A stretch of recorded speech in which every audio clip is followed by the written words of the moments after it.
So hello again, welcome to AI Images. So this week, we're starting the work of developing your own GANs based on your own collection of images. So there's three ways of doing this, basically. You start with the first, which is you can find a data set online, and you can use that as your training library. The second way to do it is that you can build your own training data set using images that you find online. So you either find the data set online, like we saw when you go to Kaggle, or you find images online and you download those images and you make them your own data set. Now, both of these are using other people's data, and so there's certain ways to think about how we're going to do that if you want to use those. The third way that we can talk about, and perhaps there are others, but the third way that we're going to talk about is using your own photographs as training data. And this may not sound like it, but it may be the easiest path to creating your own GANs, your own data set. We'll talk about why in a second. So for this assignment, you have a choice to build your own data set or to take your own photographs. So you could go out, you could find a data set that's already been assembled and downloaded and use that to train your GAN. I'm asking you not to do that because for a variety of reasons. One is we're trying to approach this class not just as a technical exercise, but as a way to say something that is uniquely yours to say. Using other people's data sets doesn't really allow you to do that to the same degree, to the same extent. Another reason is because I really want you to see what goes into building these data sets firsthand, so that you can see what happens to the images you collect or take when the AI works with them. So you're going to become very familiar with the images that you take or the images that you curate, because you're going to have looked at them and thought about them, and you're going to put them together. So they're going to be in your mind as yours in a way that you had, to the extent that you can, your hands in the data set. And when it finally, you get your output, you're going to be able to see that relationship between what you put together and what came out. Grabbing a data set offline, online, bringing it into the system through a data set that you find on Kaggle or something like that isn't going to give you that experience, and it's going to be harder to shape. Eventually, you may say, and we'll get to this, but you may say, well, I can find these data sets and I can use them. You can do that for future projects. But for this project, I really want to encourage you to think through building a data set. So that's kind of the first part that I wanted to talk about today. After that, I wanted to start describing my own practice. So you can almost consider this like an artist talk by Eric Salvaggio. I have dealt with both of these approaches, including taking images that were not a data set, but were assembled together. You'll see what I mean in a minute, and making them into a data set. So we'll talk about that. But I'm going to show you how I was thinking about things as I was making these pieces, and then I'm going to show you how I made them. We're really only conceptualizing and strategizing our data set in today's class. So we're not going to get too far into the hands-on walkthroughs that you've seen before when we were talking about analyzing data sets. But we will get into that. So don't feel like you have to watch this and at the end you need to know exactly what you're going to do in Runway with your images. We're going to talk about how to prepare these images for training. And we're also going to talk about what to go and collect. But later on, we're going to go through cleaning up your information, and we're going to go through getting that information into Runway in order to actually produce outputs in different classes. Today, we're talking about what are you going to collect and how are you going to collect it. So with that said, let's start in 2019. At that time, I was beginning to explore AI image making, and I decided I wanted to train my own data set. At the time, I was running a workshop on technologies and the preservation of memories after we die. focused on artificial intelligence and how we could train artificial intelligence systems to act like us or create memories that we may not have been able to do when we lose a loved one. And we talked about all the complications of that in various ways. But I was really curious about lost memories and how they might be reassembled into something that goes on after us. At that point, I found an online archive of public domain photographs. Public domain means they're more than 75 years old and no longer under copyright protection. These images came from a Romanian photographer named Costica Asinte. Asinte was a studio photographer, a portrait photographer, so people would pay him to sit and have their portrait taken, and then they would leave with a photograph. Asinte kept the negatives, and they were eventually found after years of neglect. And again, he was working in like the 1890s to the early 1900s. So these images are very old images. They're negatives that have been stored without much care. And finally, someone found them, but they were covered in mold and fire damage and water damage. And the Costica Asinte Foundation scanned all the negatives anyway, the moldy ones, the fire damaged ones, the wet ones, the ones that were basically obliterated, they still scanned, and they uploaded to an image archive on Flickr. I was interested in the relationship between analog photographs and digital technologies, the way that an AI might learn from mold and debris. I was inspired by a film called Decasia, which you will see a bit of here. It's a series of old, decaying silent films that were about to be tossed into the trash. The director, Bill Morrison, or the filmmaker, went in, found these old silent films that were about ready to be destroyed, and scanned them, mold and all. Then he went through hours of the scanned footage to find moments where the actors in the screen were interacting with the decay in some way, such as the boxer fighting a patch of mold on the screen. The film was pretty avant-garde. It's not a popcorn movie, obviously, but to me it was just so fascinating to see how this turned into a story about our fights against being forgotten.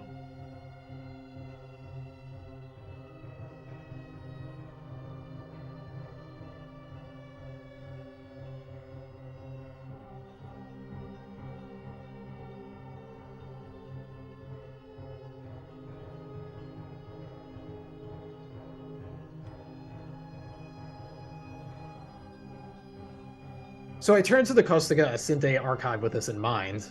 What if we trained a GAN on images full of decay and erasure? How might the system reassemble these images? So I downloaded the images in the archive one by one. I knew that these images had to be square, and I knew that they had to follow particular patterns. I was not an expert at this time. I was just getting started with this. But remember, GANs are looking for repetition in the data set, things that can be easily reproduced. What I liked about these images is they had similar backgrounds and the same portrait studio, but if there were two people in the images, I had to put them in one category, or if people were standing, they had to go in another category. I ended up focusing just on people sitting because there were just so many of them. Then I took these images, I cropped them into squares because that's what StyleGAN needs to make a new series. They have to be 1024 by 1024 pixels. I did this using a Photoshop macro, recording myself resizing one file and then running it on the whole directory of images. And finally, I took that directory, which had maybe 500 images, and I reversed all of those images.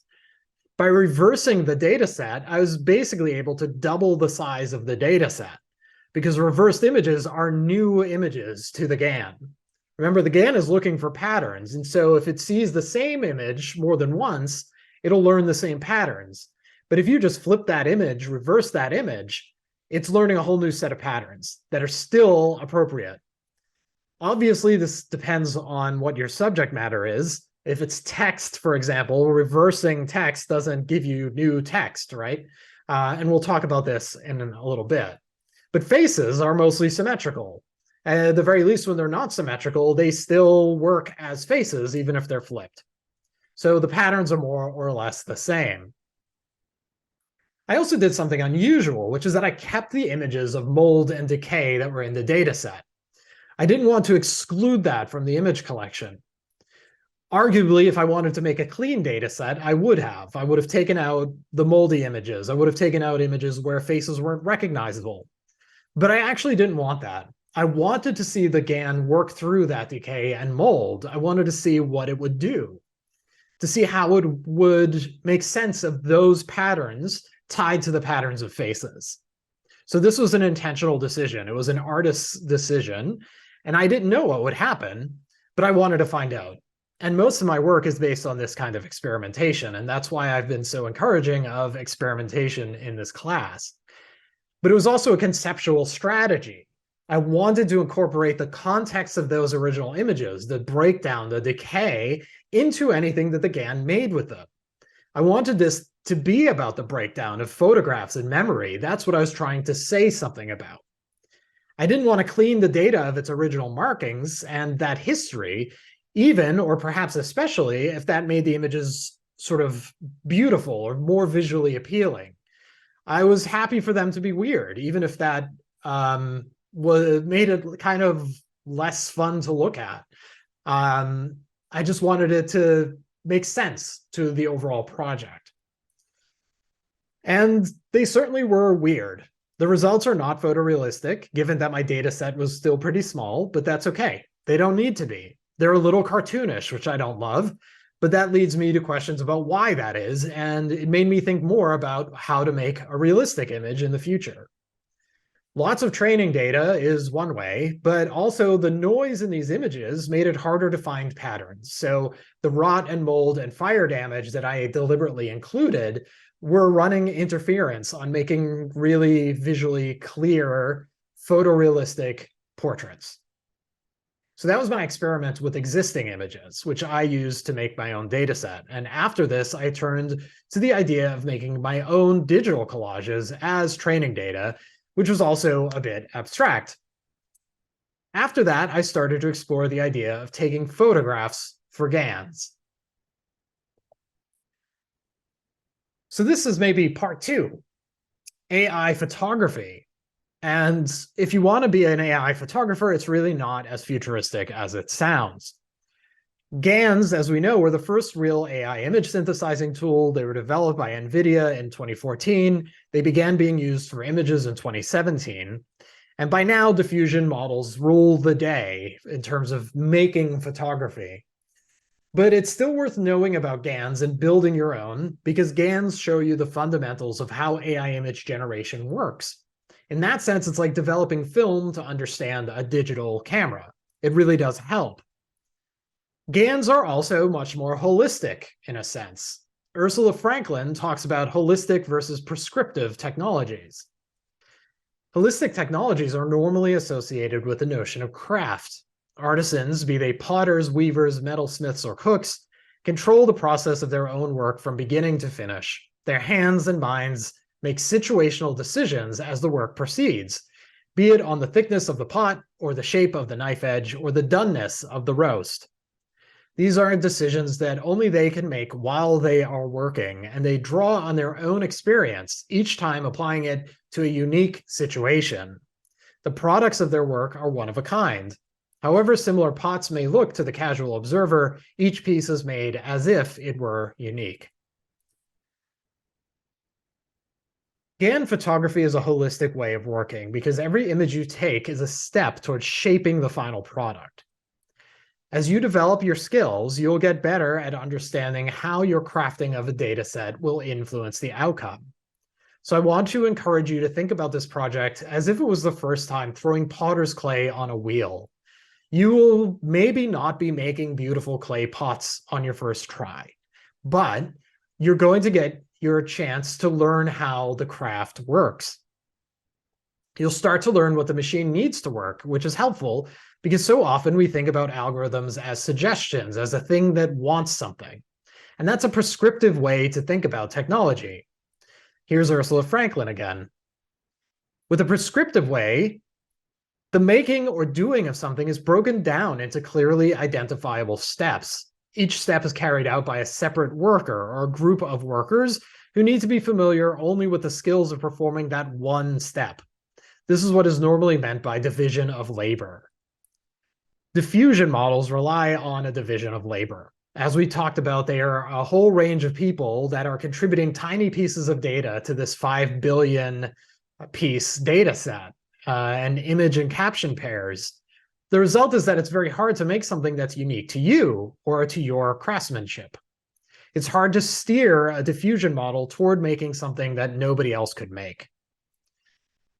So let's think about GANs as a holistic technology, as a craft. This machine still needs certain things from us, and they don't tolerate that much ambiguity. And while my dog needs things, she also wants things. An AI has no desire for anything, but it needs things before it can do what we ask it to do. As a GAN photographer, we have to learn to understand what the AI needs and how to fill those needs in a way that respects our own creative vision. So let's go through some of the basics. First, you're going to need a camera with enough memory to take at least 500 to 1,500 photographs. At first, you might think that's just too many photographs for a human to take, but you're probably going to be surprised. Nonetheless, when you get out there and start taking these photographs, you need the space. But once you start making them, as we'll talk about, it's going to go relatively quickly. That's because you're not taking pictures of interesting things. You're taking pictures of interesting spaces around interesting things. You need to know what the AI is going to do, and it's going to weigh everything in your photograph as a probability. So everything in your photograph, everything in every individual photograph is going to be read in the context of every other photograph that you take. Once you see the world through machine vision, you can quickly take 500 or even 5,000 images. You don't have to compose them. You don't have to find a subject. It's not about going out and finding interesting photographs. It's about finding interesting patterns and textures or arrangements of similar things. You do not want to go out and take 500 different photographs. You want to take 500 photographs of more or less the same thing, but in various arrangements, various permutations.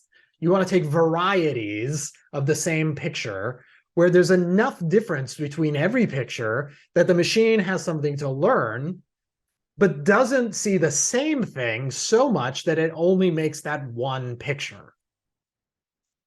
So let's talk about this a little bit further because it's easier to understand with some examples.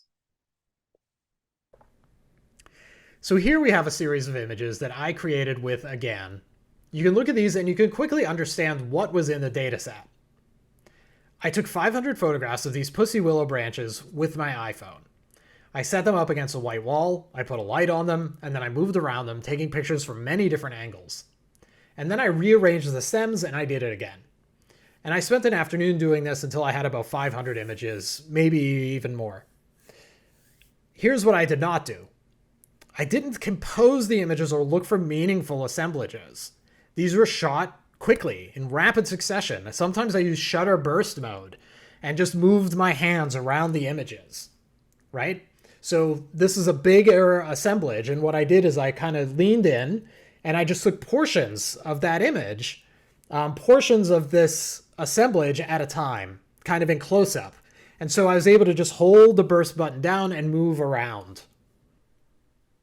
So think about how quickly you could get to 500 images doing something like that by building a little assemblage of similar things and then shuffling those similar things and then doing another burst.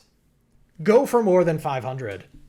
That's my advice to you because your images, your photorealism is only going to be better the more images you have. So if you can go for more than 500, do it. Second, I did not colorize these images before I put them in the GAN. I didn't finalize them. I didn't make them look professional. I didn't do anything with lighting. I didn't do anything. I shot these images in square format so I didn't have to edit them. Remember, you have to crop them because they have to be 1024 by 1024. If you shoot in a square format, it makes your job a lot easier. And there are no post-production done on the images that I took.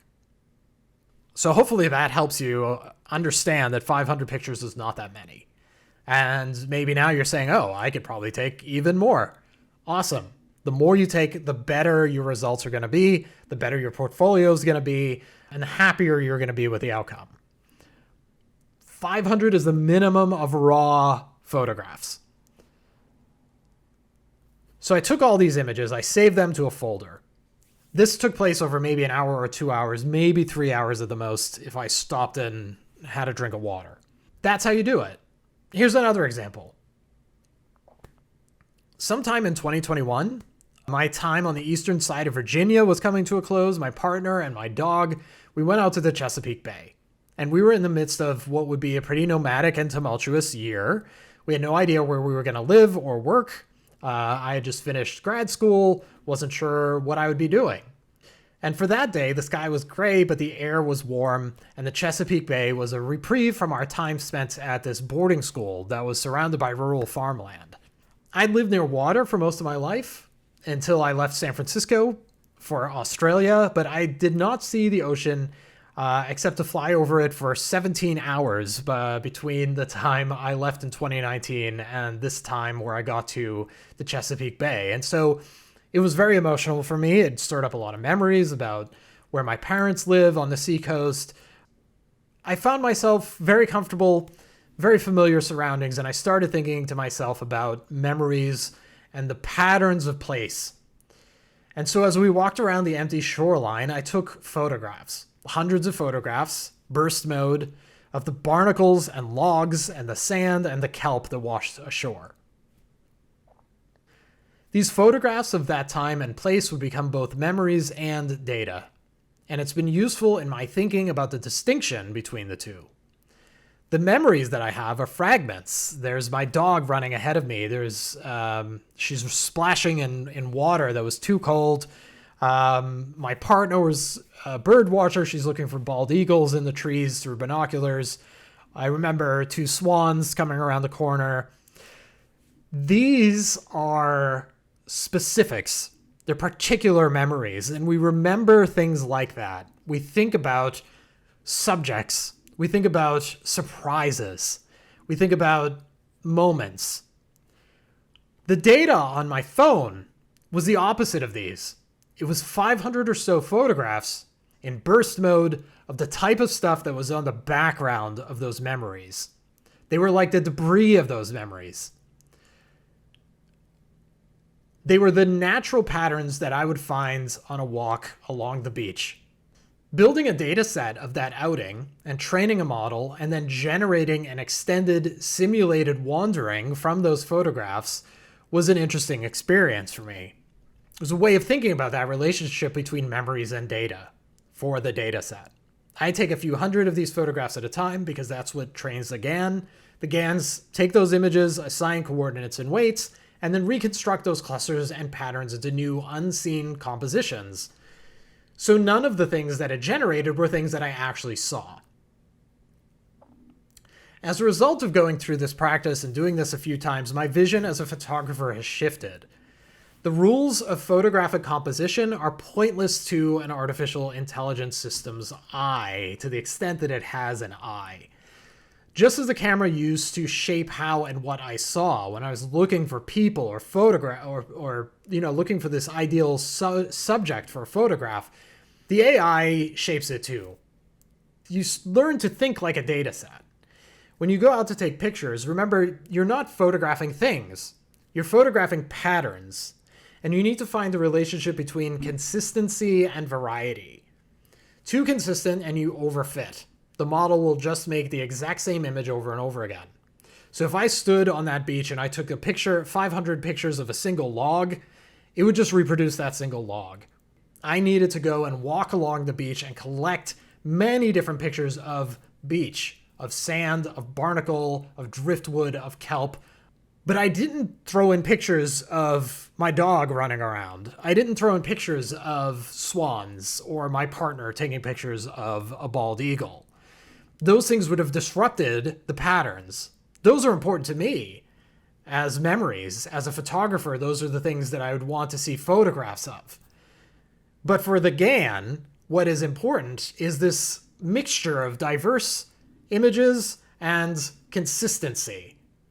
Too consistent, you overfit. The model makes the exact same image over and over again. Too inconsistent, you get images that don't create anything cohesive. They blur, they seem smeary. Too much variation in your data, the patterns don't make sense. The GAN can't understand what you've given it. Can't find patterns. The results are blurry and abstract. Too little variation, you overfit, lots of copies of the same thing. This is a very important thing to learn, is that this is what you're trying to balance, is variety and repetition. There's a tension there, and you want to find the sweet spot. So as you go out with your camera, you'll seek continuities of patterns between each shot, variations in composition. You want to balance similar proportions of the elements in the frame.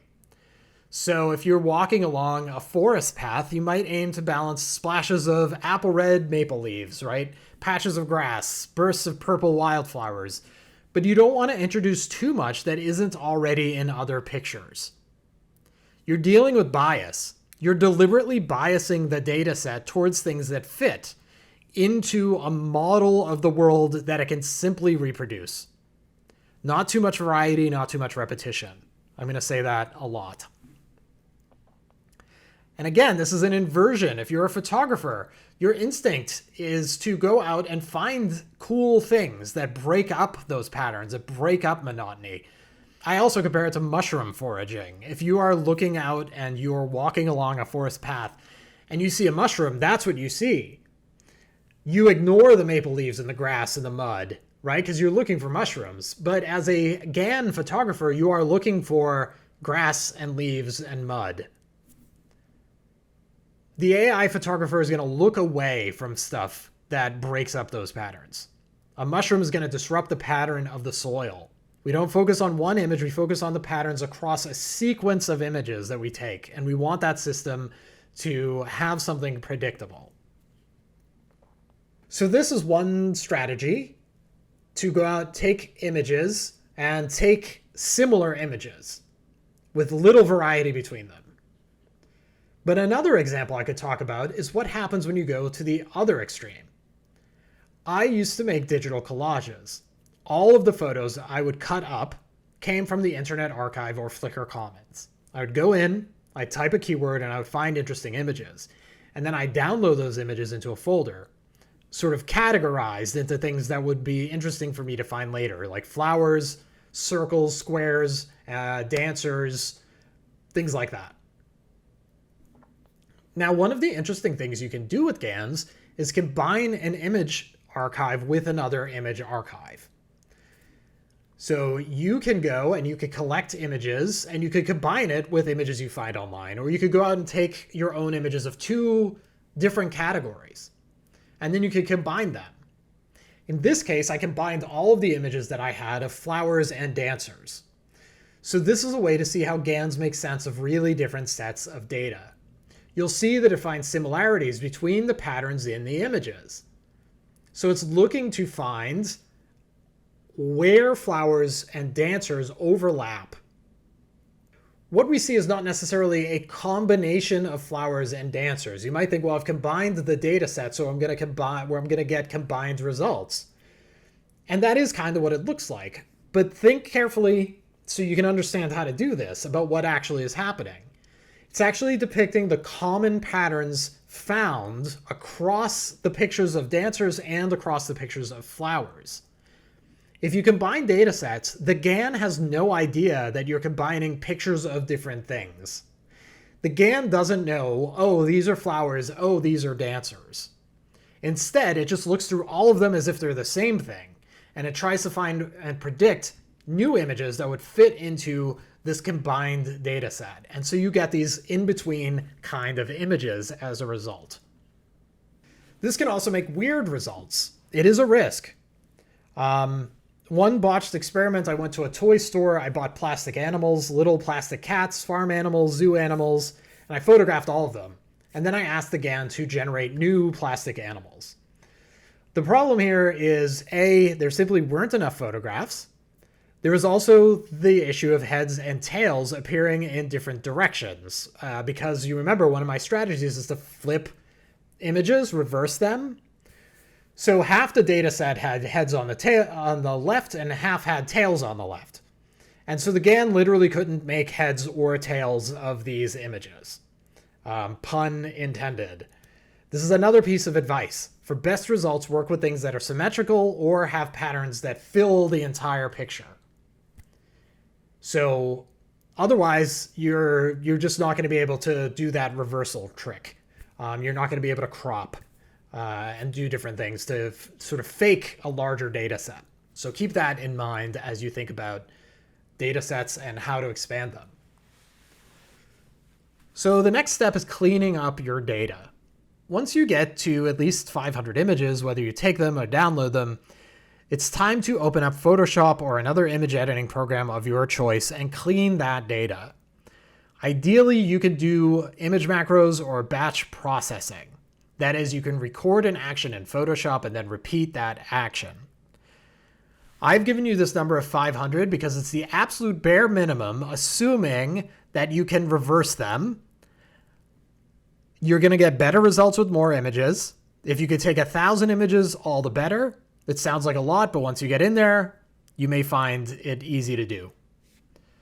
Your photos will need to be square-shaped, 1024 by 1024 pixels wide. You would do this in Photoshop through batch editing. You could do this through other programs too.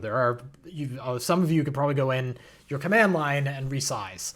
That's fine. You don't have to use Photoshop. I just find it easier to use Photoshop. You can also just do this in your camera settings. So take square-shaped photos.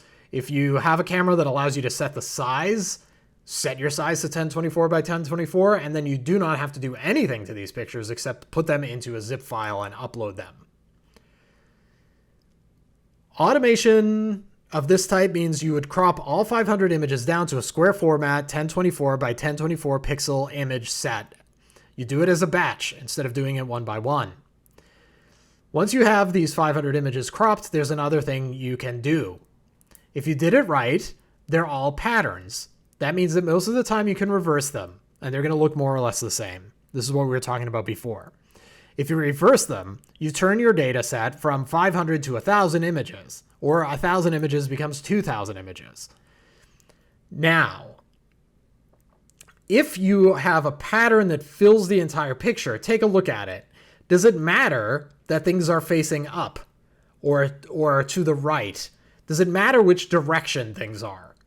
Think about taking a picture of the forest floor where leaves are scattered all over the place in all kinds of different directions.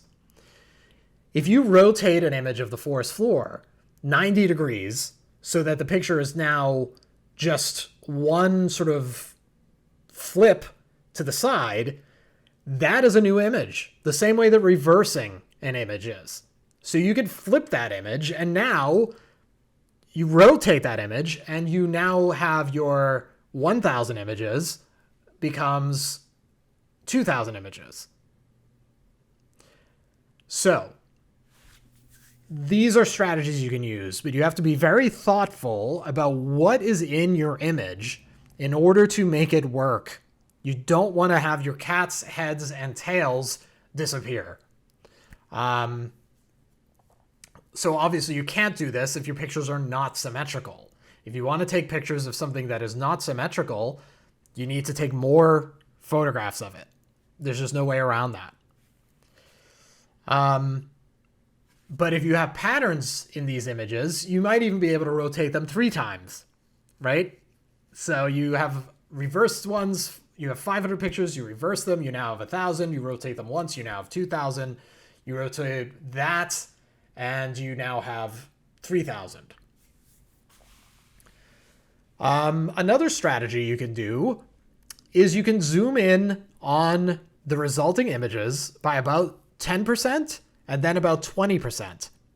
And this will give you another set of images. And you could do this after you've done the flip, after you've done the reversal, after you've done the rotation. So you now have all these images. Now go in, zoom in 10%, save those, go in and zoom in 10% on those again, save those. You don't want to do much more than that. But that's going to give you another set of images. Key thing there, remember, look at your photo. If it's important that your images are the same proportion, then you can't do this. Because 20%, zooming in 20% on a person's face is going to shift where ears and eyes are and stuff like that, right? So think about what's in your image, and if it can look similar to what you've got, if you zoom in 10 or 20% or both. And if you zoom in, remember, crop that new batch down to 1024 by 1024. So these are ways of essentially, cheating. It's not really, because whatever works, right? But these are ways of expanding your data set to give your GAN some new information that will help it make sense of the images in your data set. And as a result of that, it can produce higher quality results. But each of these decisions is only an option depending on what's in your images to begin with. If your picture doesn't look the same rotated as it does right side up, you're going to distort your output, right? So the pussy willow branches that I showed you, they work because they could be flipped any good number of directions. But if you try this with plastic animal figurines, it doesn't work because the heads and the tails are too varied across the images, and so they kind of disappear. Maybe that's what you want. Maybe this is some part of the question you have. That's fine. As an artist, you can ask these questions. You can make weird things. Don't think that you need to make photorealistic images for this class. You don't. They can be quite expressionistic. Think back to the images of the dancers and flowers, for example. And maybe even that is too literal. When you make art with datasets, you're steering the dataset, and I just want to know that you are thinking consciously, putting an effort into shaping your data. You're never really going to control the output, and you can never really know what it's going to produce, but you can steer it, and you steer it in this phase, in the data collection phase. So this is important to get right. You can learn to anticipate what it's going to do through practice, and then you can go out and you can take better pictures steering towards certain results, even creating interesting distortions that you want to explore. Once you have as many images as you can make, you can start to train the model. There are a number of tools out there that you can use from this, from Colab notebooks to GitHub repositories to standalone software. For this class, we are using Runway ML because you can push buttons to do things. It's a GUI. You can go in there. It's a graphical user interface. You could go in there and you can push buttons. This is a no-code class, but if you can code, feel free to go and do something that will make this GAN the way you want to. However, my assistants, my walkthroughs are going to be using Runway ML. So I definitely encourage you to sign up for a Runway ML account. It is free to sign up. You may have to pay for processing time. Right now, I want to describe roughly what you're going to do, but don't think this is your walkthrough. This is just prep, so you know what to expect. First, technically, we are not going to train a new model. Training a model is a massive exercise, and we would not be able to do it with just 500 images or even 1,000 images or 5,000 images. The StyleGAN dataset that generated human faces was trained on tens of thousands of images. Lay-On, the diffusion set, is based on 5 billion images. So I don't expect you to go out and take 5 billion photographs. That should be obvious. But in case it isn't, don't do that. We're not training a data set. So this is just a little bit of semantics. We are doing something called priming an existing data set. That means we're taking this existing data set, StyleGAN 2, which has already learned a whole bunch of patterns connected to making photorealistic images. These are images of faces in particular. We're then introducing our new images as a way of biasing its output toward the things in our data set. But the GAN is basically there. It has learned a set of patterns. It knows how to handle a bunch of things because it's been trained on thousands of pictures already. We are saying, here's a bunch of new images. Take what has been learned, take the patterns you have learned from all these previous pictures you've seen, and apply that learning to these. Quickly, you will find that it does not generate faces anymore, but it generates what's in your data set. The images that you've seen that I made, pussy willow branches, barnacles, they were all extensions of the StyleGAN dataset. You don't see a trace of faces in them anymore, so don't worry about that. The reason we use StyleGAN 2 actually, the reason we use that is because it gives you bigger images. It gives you a 1024 by 1024 output, which is the largest that a GAN can make, at least a GAN that we can access can make. But we're going to give it our recent data, your data set, which will bias the output towards the new images that it encounters in your data set. The model remembers what it's learned before, so you don't have to train it from scratch. You don't need to collect as many pictures. It's also useful because training a new data set from scratch is a massive amount of energy. A new AI model can create as much pollution as driving 5 cars from factory to disrepair. The lifetime of a car 5 times over is how much a single AI model can pollute. So this is a more energy efficient way of making images with AI. These models have already been trained to that extent.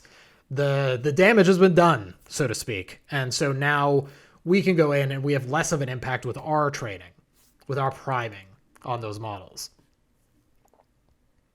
We'll go into this process in more detail once you have your image sets together, but for now, I just wanted to give you something to think about as you make your data set. We're building data sets that will create something predictable from a machine. Prediction is a matter of time and scale.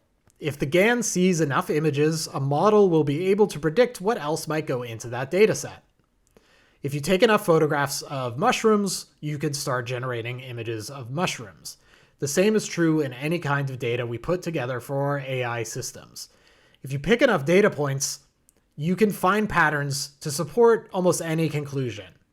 This is what we call cherry picking data, right? Now, this is true about pictures. It's also true of figuring out life insurance policies. The underlying principle is the same.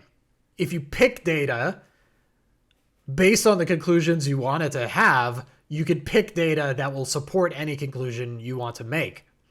We are doing this as artists, but keep this in mind that when you are going out there and finding data and crafting data, you are literally cherry picking the images that you want to take in order to engineer a specific outcome.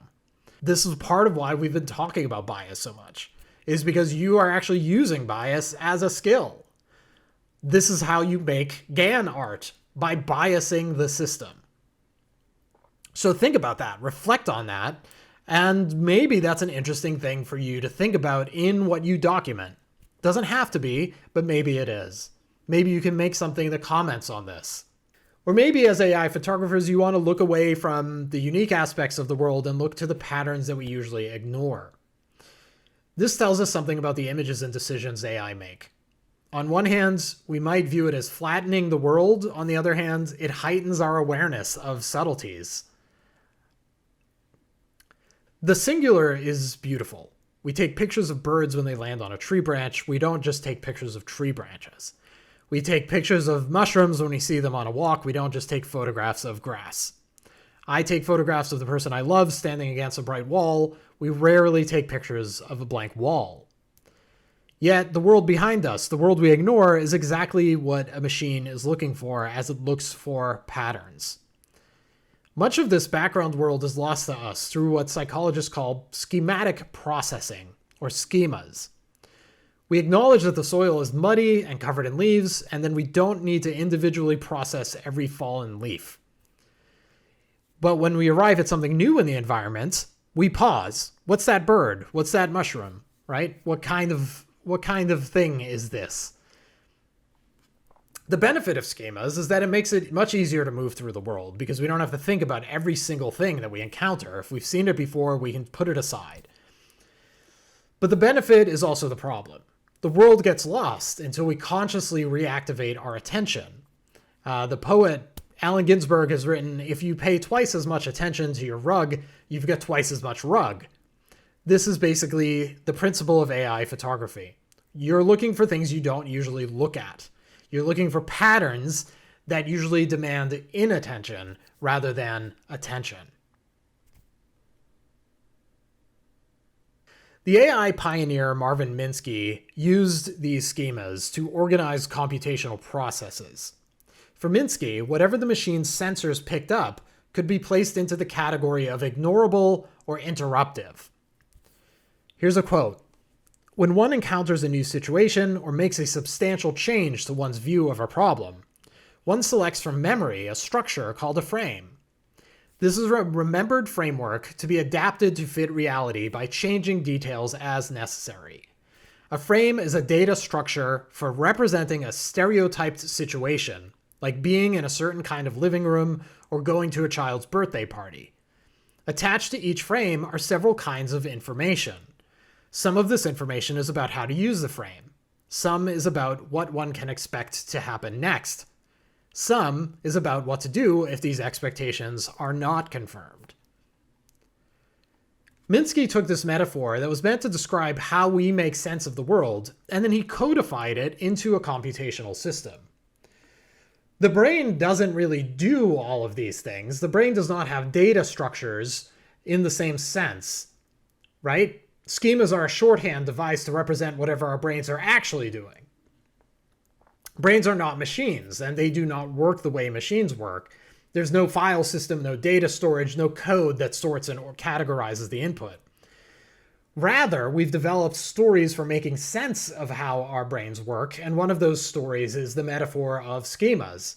And the schema metaphor then inspired the way we built machines. And somewhere we've lost track of what inspired who. It's time to switch on the integrator units and get the brain cells working. The integrator wheel is a vital part of this mechanized supermind, which can solve almost anything from the fourth dimension to the family budget. Now, engineering students can concentrate on other important matters. For the thinking machine not only answers questions, it actually draws the solutions, charting the function of each variable. This automatic curve follower utilizes a light source and photoelectric cells to see the line. The incredible brain includes some 45 major components, all interconnected. After the machine has turned over a problem in its mind, the answer is delivered at one of the output tables. So that mere humans won't misinterpret the solution, it is plotted with automatic recording pens. But we often now see machines that behave in the way that align with the stories we've told about how brains work, and then we say, oh my, it's just like a human brain. But in fact, it is not behaving like a brain. It is literally built as a model of the brain that someone has created. It is behaving like one story of a brain, particularly the story of a brain that was most easily adapted into circuits and computational logic. The machine brain behaves that way because someone explained human brains that way to Marvin Minsky, and Marvin Minsky built computers to match it. I wanted to highlight this because it's important to remember that there are many different ways that people think. Some people do think this way, but not everyone does. As you make images with GANs, it's easy to connect this to the ways humans imagine things, or learn things, or create things, or categorize things. And it's really important to say that's because we've all been raised under this sort of way of thinking about how brains operate. And that model is the way that computer scientists and neuroscientists have focused on. But there is not one way that brains work. Some of us cannot visualize images in our head, for example. Some of us have a running dialogue about the world around us, whereas others think in silence. Some of us possess senses that others do not. I am synesthetic, which means that when I hear music, I can see color. And actually, for a long time, I thought this is the way that everyone was. I thought that when I put a song on, everyone knew that this was just sort of blue, or sort of a orange-green. Turns out that is not the case. And I learned that at a surprisingly late age, that sounds did not have universal coloring. People think in different ways. But as an indirect result of brain metaphors being applied as instruction manuals for building neural networks, GANs do behave in ways that align and reflect these frames. These schemas are not always accurate, and information that works against existing schemas can become distorted. Remember what happened when only a handful of people in the dataset had friends in their photographs with them? This result was that enough people were present as buddies in the training data that they showed up, but they weren't represented enough to be clear in the picture. So images where faces were melting or distorted were allowed to pass through the discriminator. We talked about this in our initial class on GANs.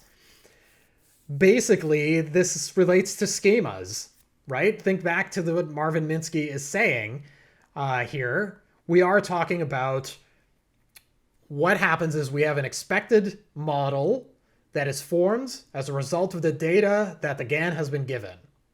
And when something is encountered that does not conform to that model, it becomes distorted in ways that are designed to help it fit that model. Images where faces were melting or distorted become allowed to pass through that discriminator. So keep that in mind as you start thinking about taking photographs or using images for your GAN. We might not see a mushroom when we expect only to see leaves and weeds. Humans often distort reality to fit into preconceived notions. Likewise, GANs will create distorted images in the absence of enough information. If you have one mushroom in 500 photographs of grass, there may be a trace of that mushroom in the generated images, but they will be incomplete. They will be warped to reconcile with whatever data is more abundant. AI photography, or dataset building, is about series, permutation, and redundancy. It's about finding the right balance between those things. It's designed to create predictable outputs from predictable inputs. It exists because digital technology has made digital images an abundant resource. It's simple to take 5,000 photographs, and ironic that this abundance is a precondition for creating an infinite amount of additional photographs of the same type. But as a result, the value of AI photographs is pretty low. You're literally making a system that will make images forever. GAN photography is the practice of going out into the world with a camera, collecting 500 to 5,000 images for a data set or more, cropping those images, creating variations, which is reversing, rotating, and training for a few thousand epochs to create even more extensions of those 500 to 5,000 images. It all sounds kind of old-fashioned compared to just typing a prompt into a window, but I want to remind you that this technology was cutting edge just a few years ago and remains still the most customizable version of image generation there is as of right now. GAN photography is personal. It's like journaling or writing a poem. The process is likely much more captivating for an artist than the eventual result may be to other audiences. And I say this so that our expectations are set that way. GAN photography is strangely contemplative and reflective as a practice. The GAN photographer is constantly returning attention to details that most of us drift away from, most of us ignore, sights that we've learned not to see. And the particular is often beautiful, but it's not the only form of beauty. In search of a single mushroom, we might neglect 100,000 fallen maple leaves, right? There's something else at work, though. Beneath the images produced by GANs are a convergence of information and calculation. There's reduction and exclusion. And this can flatten the world. It's one thing to produce images that acknowledge what's ignored. It's another thing to live in a world where these patterns are read as the entirety of the world. Beyond the photographic frame, this world would be wearisome and unimaginative. It's a world crafted to reduce difference, to ignore exceptions, outliers, and novelty. It can be bleak, if not dangerous, a world of uniformity, a world without diversity, a world of only observable and repeatable patterns. So as AI photographers, we develop a curious vision. It's steered by these technologies. It's a way of seeing that is aligned with the information flows that curate our lives. The GAN photographer is going to learn to see like a data set and internalize its rules. But as we've seen, Once you do that, you can start to play with these rules. You can blend categories between your data sets. You can balance your data set ever so slightly in one direction or another. This is where you can start exploring creative ways to navigate data sets. It's all about how many pictures you have and what the permutations of those patterns looks like within that data set. For example, let's say instead of taking pictures of things you find in the world, you want to draw. So let's say you draw 500 images of flowers by hand, and then you add 100 images of starfish, 100 drawings of starfish. You may end up with something slightly starfish-like in your output. If you do between 500 and 500 of each, you'll consistently end up with something halfway between a starfish and a flower.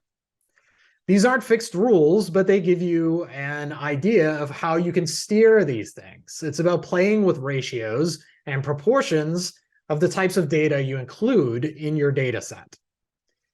So what you're doing now when you build your data set is crafting the output. You're putting things together that are going to take shape on the other side of the GAN. And so this data set that you're collecting, you can start conceptualizing as, well, I want maybe 25% of it to be this and 25% of it to be this, and then maybe 50% of it to be this. And you'll get this sort of strange hybrids that result. So you can think about that as a strategy. You can also go out and find these patterns like I did with the forest floor. You can take pictures of anything, but combining data sets is another strategy that you can use to think about what you want to shape, how you want to steer the outcome. Through practice, these rules become instincts or habits, and the data meant to capture what we see is going to change how we see. And I encourage you to be mindful of how this exercise changes the way you see, whether it's the stuff you take pictures of or the way you see the world of patterns when you see them, or how your eye shifts focus to look at backgrounds instead of foregrounds.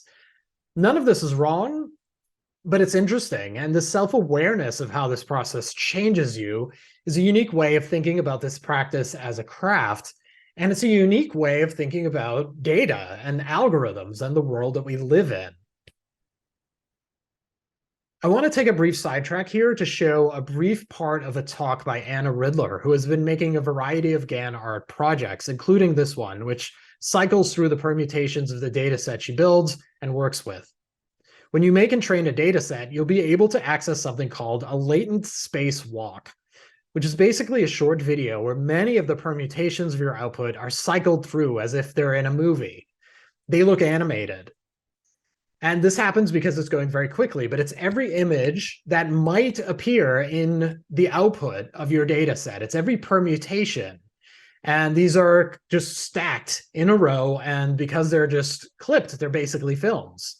They look like short animations. Now, you could do something like this and tick through each frame. And these are interesting to explore as products. You could treat them as movies. You could treat them as a data visualization of your data set. And Anna Ridler's work on tulips took it a step further, moving through a sort of synthetic tulip blooming using a piece of software. So I want to play a bit of Anna Ridler talking about GANs and data sets as well, so you can hear the perspective of somebody else who works with these.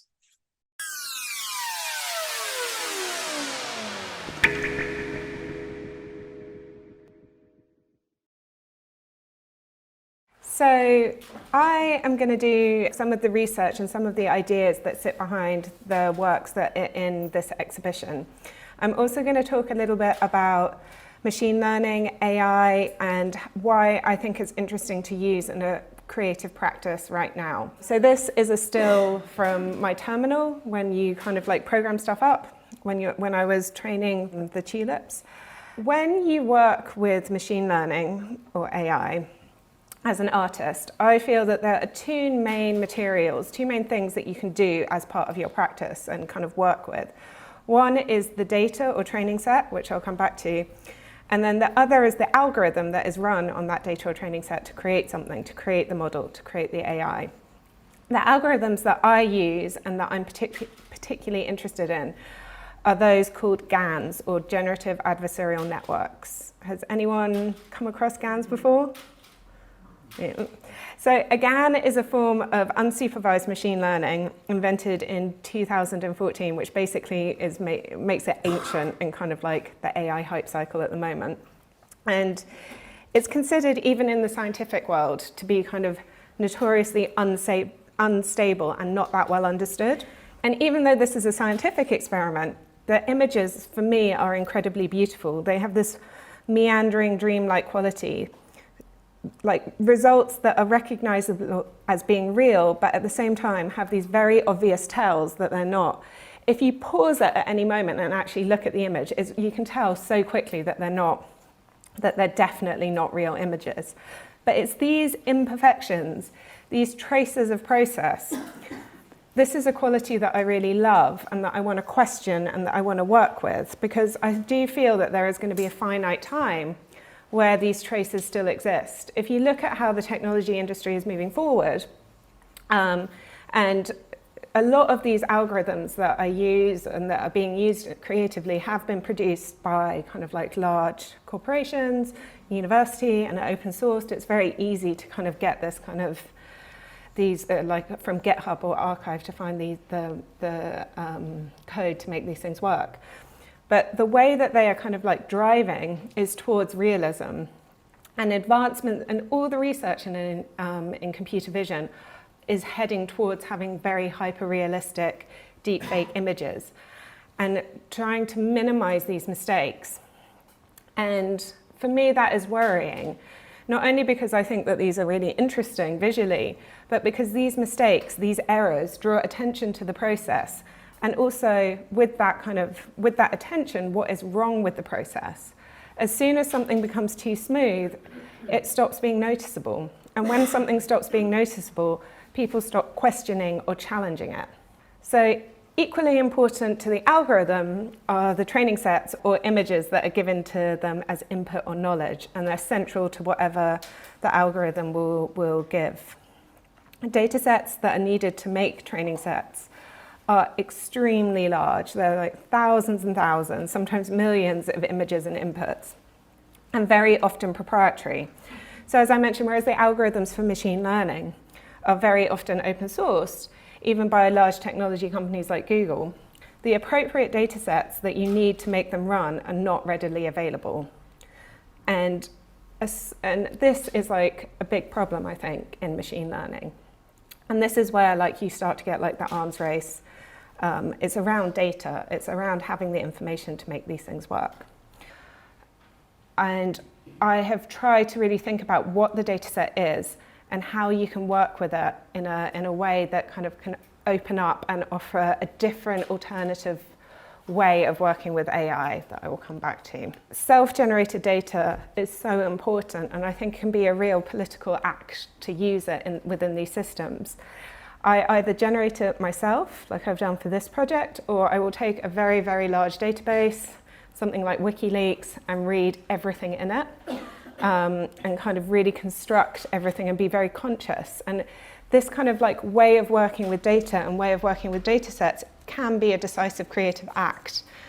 And I'm not the only one who thinks like this, because British copyright law also kind of treats a database as a literary work because of the skill that goes into it and because of this importance that they recognize that, you know, it's not just this thing that you pull off the internet. There is this human element to it. So that's just a bit of a preamble. How do I use this in the project? So I try to use both of these things, both the kind of idea of the algorithm and the data set in my work, not just as a tool, but also as a process, and try to really explore and unpick them and see if they can kind of start to echo any concepts in the work. Not just thinking around the ethics of it, but also to kind of like explore concepts that I wouldn't have been able to do otherwise. So mosaic virus draws, as Yannis mentions, historical parallels between tulip mania that swept across the Netherlands and Europe in the 1630s to the speculation going on around cryptocurrencies Each still of the video work is generated using machine learning, and it is controlled by the price of Bitcoin. So mosaic is the name of the virus that causes the stripes in the petal, which increased their desirability during tulip mania and helped cause speculative prices. In this piece, the stripes depend on the value of Bitcoin, changing over time to show how the market fluctuates. And I wanted to use this technology and this theme to draw together ideas around capitalism, value, and the tangible and intangible nature of speculation and collapse from these two different yet similar moments in history. And I'm not the first person to draw connections between tulip mania and Bitcoin. In, I think it's 2013, so a long time ago now, like the Dutch central bank kind of like saw this connection, unsurprisingly. It felt like it was like a nice way of working. But when you train algorithms, like when you train models, you get something, as I described, like each time they kind of like the detective and the art forger check against each other, it kind of like you get something called a learning rate. And so it kind of like goes up and up and up and up as they kind of learn to get better. And then suddenly, sometimes, and if you plot that, you should get a nice kind of like line like that. And sometimes GANs are notorious for suffering something called mode collapse, where they just stop working and their behavior kind of collapses like that. So the way that this technology behaves when it's kind of learning things echoes how the way that stock markets behave if you chart them on the graph. So again, it's kind of thinking about how you can use this technology, not just because it's there, but as a way to critically reflect on the state of markets, even ones like cryptocurrencies, which were set up to trigger a radical break from the social systems of the past. I wanted to have tulips against a black background. You can't just go to Google and say, give me 10,000 photographs of tulips against a black background. And I wouldn't want to do that anyway, for all of the reasons that I talked about around kind of like the problems that you get when you take other people's images. I very much wanted to make my own data set. So I took 10,000 photographs of tulips. And luckily I was working in the Netherlands, so it was actually affordable, although I still spent so much money. And doing this process, it forces you to examine each image and inverts the usual way of making this type of data set. Normally these types of data sets are taken using images from the internet, a lot of the time from like Flickr or somewhere like that. And then Mechanical Turks will label them really quickly from kind of like, they'll be given kind of options and they'll click it and they have like 2 seconds to decide. And it's this kind of like, there are all sorts of issues around invisible labor, around power relations, around kind of like making it that way. And there is a huge difference between pulling down 20,000 images and labeling them in that way, or taking those 20,000 photographs yourself. When you do the latter, you notice, and in the course of like making this, I was just seeing tulips everywhere, and I was seeing stripes everywhere. And you kind of like, and the process of making this becomes like craft, repetitive, time-consuming, but necessary in order to produce something beautiful. And there is skill to it, and I think this is one of the other things, because I think everyone talks about the algorithms, and everyone kind of like, and algorithms also are authored. They're in textbooks. You can search by someone's name and you can find what they've done. It isn't the same for databases. They, especially like things like ImageNet, the Mechanical Turks who made that, their names are nowhere near it. And there is a real skill to making these things, because if you make it too big, which if there are too many images, the results for me become too good, and the quirks and oddities that make it really interesting to work with start to disappear. And if you make it too small, the model won't have enough information, and it won't be able to produce anything. It will just crash, or it will just produce the same thing over and over and over again. And when I was making this piece, it kind of became this kind of like iterative process, because I would make the data set, I'd train it, I'd see what it would produce, and then I'd try to kind of like work with the output to try and then work out what new tulips I needed to buy. And then kind of like it would go again and again and again. Because as I said, these systems, GANs, aren't that well understood. And one of the things that they don't understand is that for some reason, it really loves hypersaturated colors. So the first time that I made it, because I'm so interested in like bias and prejudice and all of these things, I was like, I will make a very structured data set with kind of 20% white, 20% pink, 20% yellow, and. And then I ran it, and it just produced 80% red tulips. And so even when you try to kind of be careful and considered, there are still things kind of beyond your control that you can't work with. So the data set kind of like by working with kind of input that I would put into the data set, I was able to control a little bit more the output that I got out. So consider all of this and try to put together a proposal for what you'd like to go out and document for your data set. Will it be images you find online, images that you take yourself, some combination of the two? What subject matter do you think fits this criteria? Where might you go and find images in the real world or online? And most importantly, what would be interesting about that process for you? What questions do you want to ask about the process or about technology in general, about AI, about data, about the world? And how can this project help you make sense of some of those things? So here's the basis of the assignment proposal right now. Prepare your design document and artist statement for the DataCraft assignment. Your proposal must do the following. Show me you've already done some research and planned your work. That doesn't mean you have had to have done this as of watching this video. It means that by the time you are done and you are presenting this proposal, you should show me that you've already done some research and planned some work. You're not asking me for permission. You're convincing me that you're ready and prepared to deliver the project and that it's doable. 2, tell me why this project matters to you. What will it help audiences see about AI, culture, society, the environment, your cat, your relationships, etc.?